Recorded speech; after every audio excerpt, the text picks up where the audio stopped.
Guys, what's up? It's Saturday. We're not at the range. We're doing some other stuff because we got stuff to do. So here we go. Today we're going to talk about this sight setup thing. We have a magnifier and a red dot sight from Feyachi. Let's get into it. Okay, so we have reviewed some stuff from Feyachi before. I believe it's sitting right here. Yep, we got a couple different things. We have some iron sights. These are the 45-degree offset sights. I also have somewhere, I don't know where it is right now, but it has escaped and it's somewhere else. But we also have some other iron sights from them. And their iron sights have been good. They've been fine. And so when Feyachi reached out to me and said, hey, do you want to do an optic review with a magnifier and a red dot? I said, sure, let's do this thing. I'll put them up here so you can see them. I said, sure, let's do it. That'll be fun, right? And so in standard agreement, what I do when people send me stuff, they send this to me for free. I tell them, I'm going to tell people if this stuff's good. I'm going to tell them if it's good. If it's bad, I'm going to tell people about it. I'm going to tell people what I truly, honestly think about the products that are sent to me. And if a company has a problem with that, then I don't want their stuff, right? And they did not have a problem with that, so they sent me this stuff.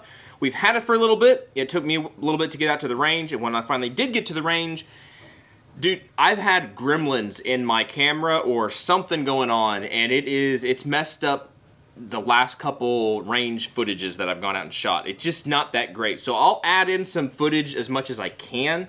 It's just some of it just did not turn out that great, and just weather and just different things, excuses. I've got a bucket load of excuses.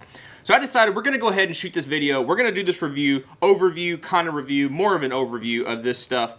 We'll do it in here, and then I'll show you just kind of some shooting portions and stuff, because everybody likes the pew-pew stuff. Okay, so now that we got all those disclaimers out of the way, let's jump right into this. What exactly are we talking about in this video? We have a red dot sight, right? And we have a magnifier. Okay, they kind of go hand in hand. I guess you could use them, you could use them independently, kind of. This is not an aiming device at that point if you used it independently.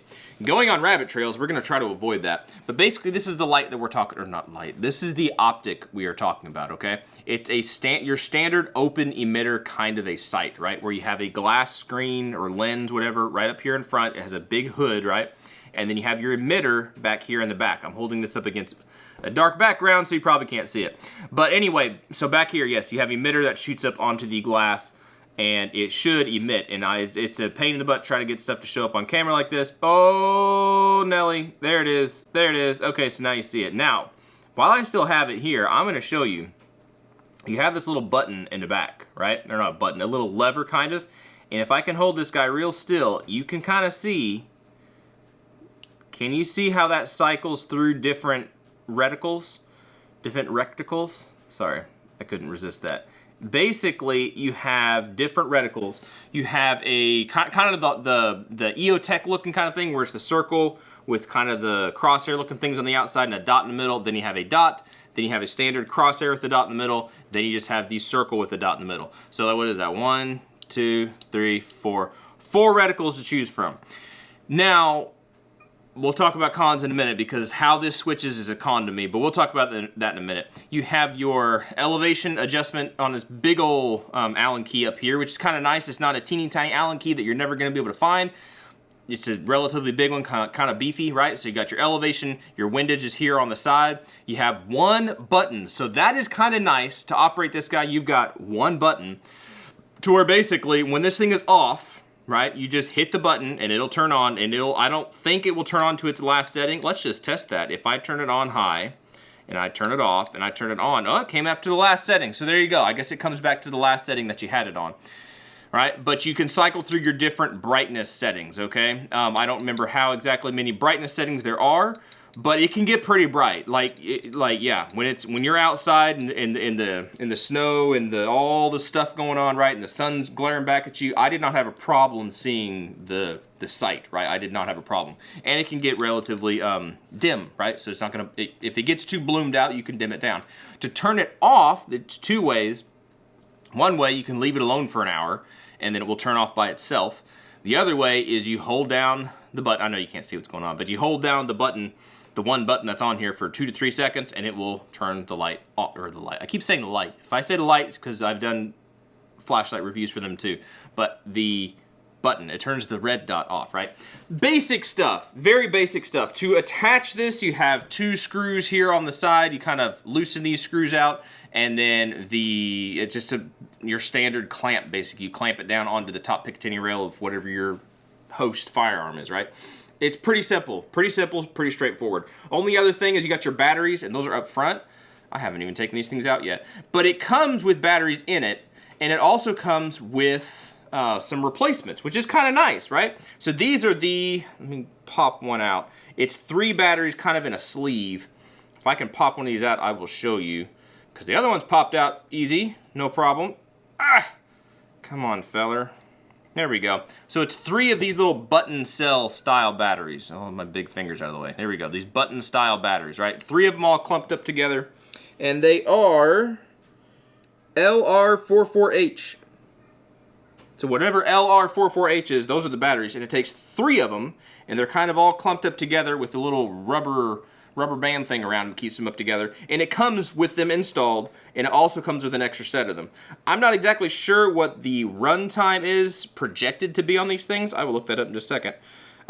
But it does come with 2 sets of batteries, and it has an auto off after an hour. So, well, I don't see on here where it says battery runtime, so not exactly sure. But it does come with 2 different sets of batteries, so you should be good for a year, maybe? I have no idea. That's just numbers I'm throwing out there. I have no idea. But it does have the auto 1-hour shut off if you're into that kind of thing.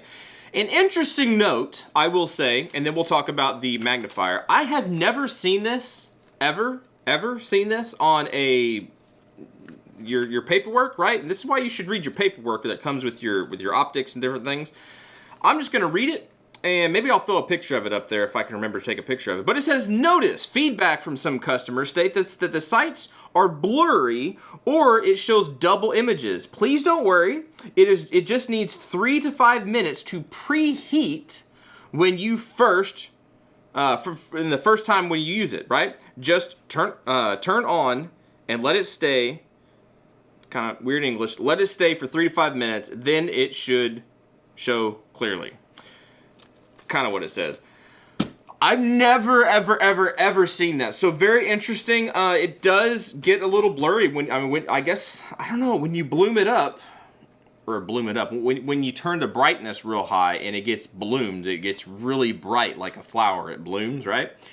I can see that, and I don't see that it's like double vision or anything. I've never known that red dots needed to warm up, kind of like an engine. I don't know, and I guess up here it would make sense because it gets a little bit colder.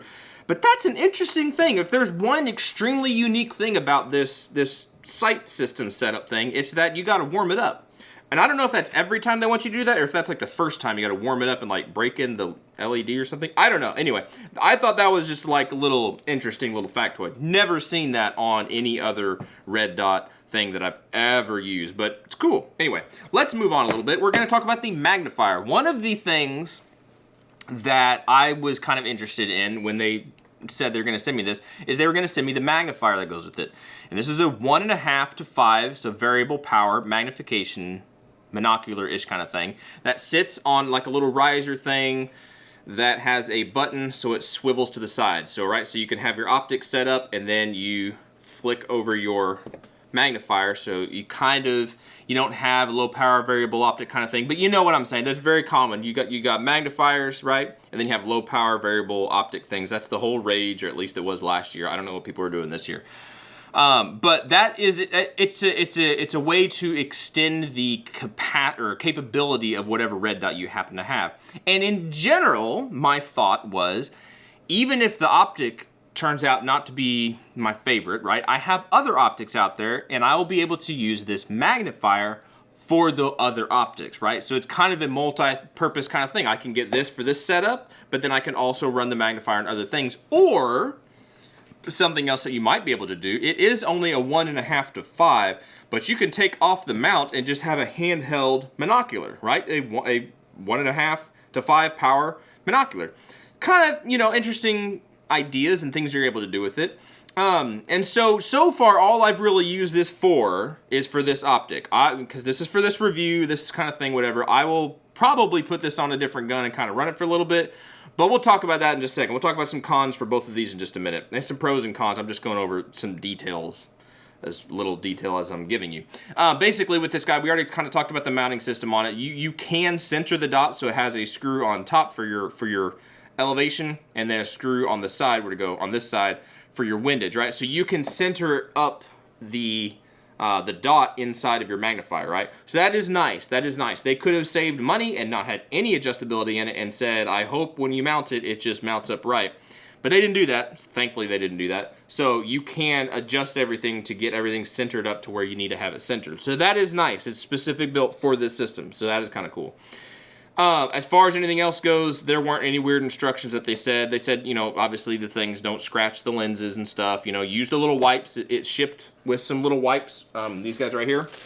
Right, so you're just little, you know, microfiber-ish cloths and stuff. So, you know, your basic lens care. Don't be stupid. And I think both of these are covered under like a 1-year warranty or anything. So pros and cons. All right, let's talk about some pros and cons real quick on this guy.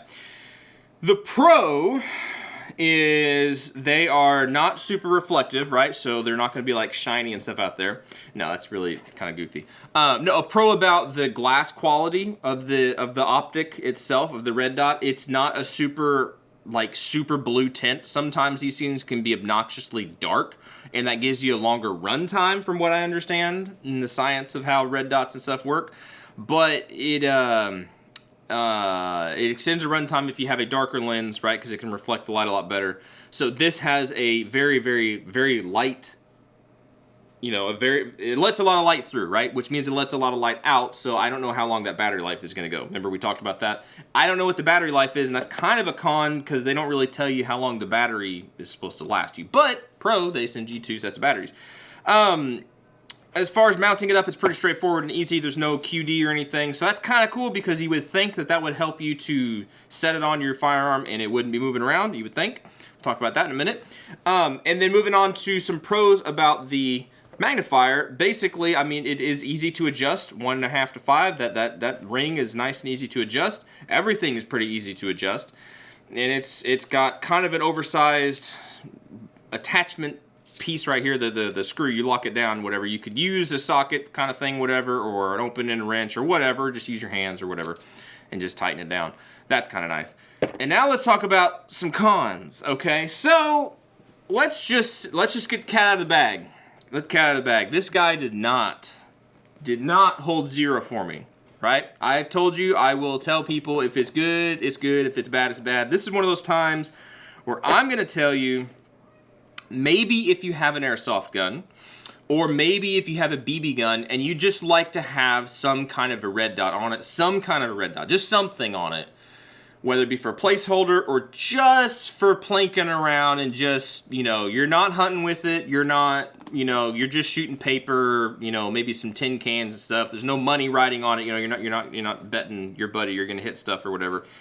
You just want something. That's where this guy could work, right? For me personally, and this is where I didn't get the footage was all messed up, I mounted these guys on my SIG MCX, this guy right here. 16-inch barrel, right? 5.56, was it a short stroke piston? Great gun. The gun should have no problem having accuracy, right? It's relatively new. I mean, relatively. It's obviously been used before I got it, but it's not like it was shot out or anything. I mounted everything up on here, and I shot from a cinch down rest. So basically, this thing was viced down. It was not moving. And I got this guy zeroed, and I think it was at about 25 yards. I don't think it was past 50. It was probably around, it may have been to 50 yards maybe, but I think it was more like 25 yards. 25, we'll say 35 yards, right? It doesn't really matter. It doesn't really matter because what I'm about to tell you. I got it zeroed, and I shot, I joke you not, about 2 magazines, so about 60 rounds, just shooting at steel, shooting at twigs and, you know, snowballs and whatever kind of stuff. After doing that, I put it back in the vise, and I tried to shoot and reconfirm my zero. And I ended up being like 6 inches low, 6 inches right. At about 25 to 50 yards. I don't care if I was at 25 yards. I don't care if I was at 100 yards. That is a significant shift. And knowing I was I was no further than 50 yards, and I was no closer than 25. So I'm right in there in that close range, right? Close range. And these are shot from the same distance. So I mean, I could see if you zero a gun, I'm going to tangent here for a second, so bear with me. If you zero a gun at some stupid close distance at like 5 yards, right? And then you go to confirm zero at like, 75 yards, you're going to see a significant shift because trajectory and ballistics and all this kind of stuff and where you zero.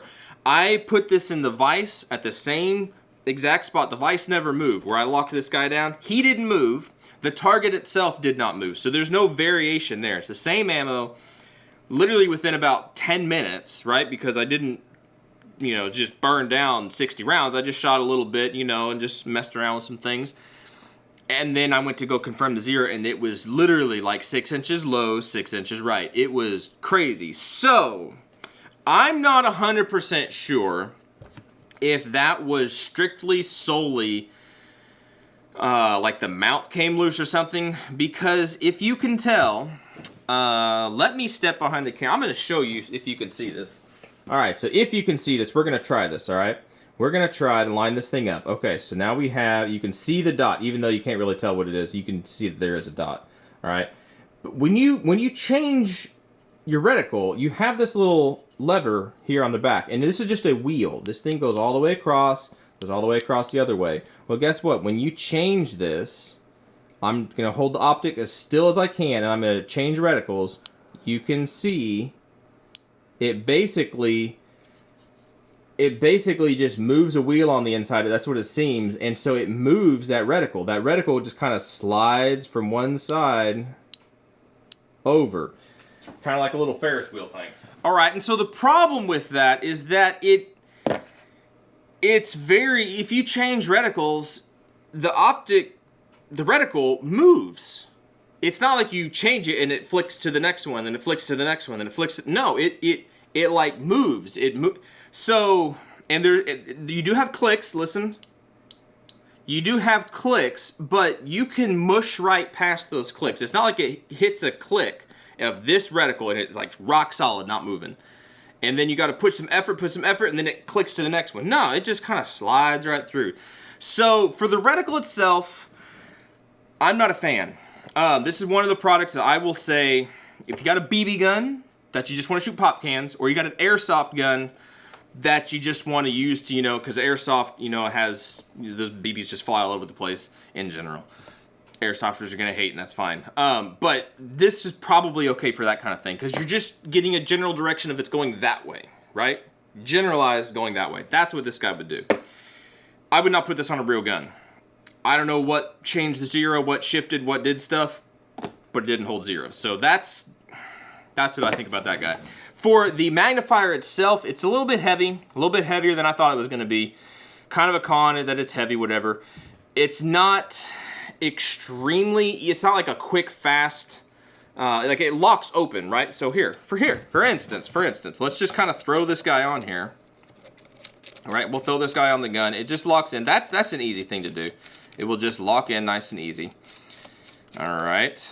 And if it's locked in nice and easy, just hand tight kind of thing to put the magnifier on, right? Because right now, there's nobody back here. This is unloaded down, all right?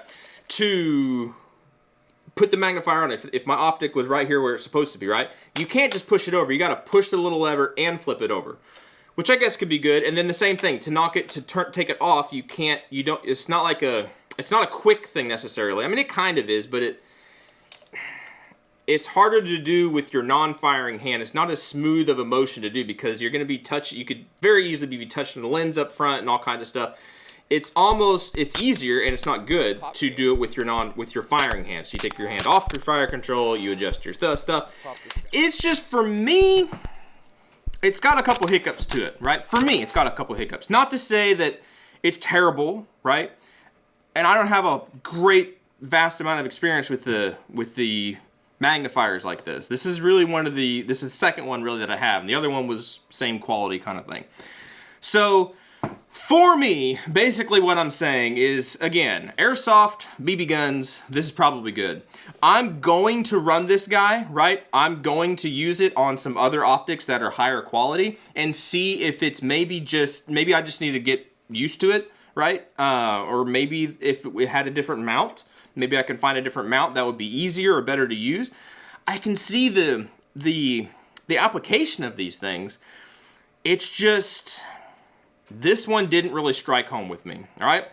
So I hate making videos. I hate making videos that are trashing a product. And I'm not gonna trash the product, but what I will say is this particular setup, in my opinion, is not going to go on an actual firearm. It's good for other things, like, again, like maybe a 22.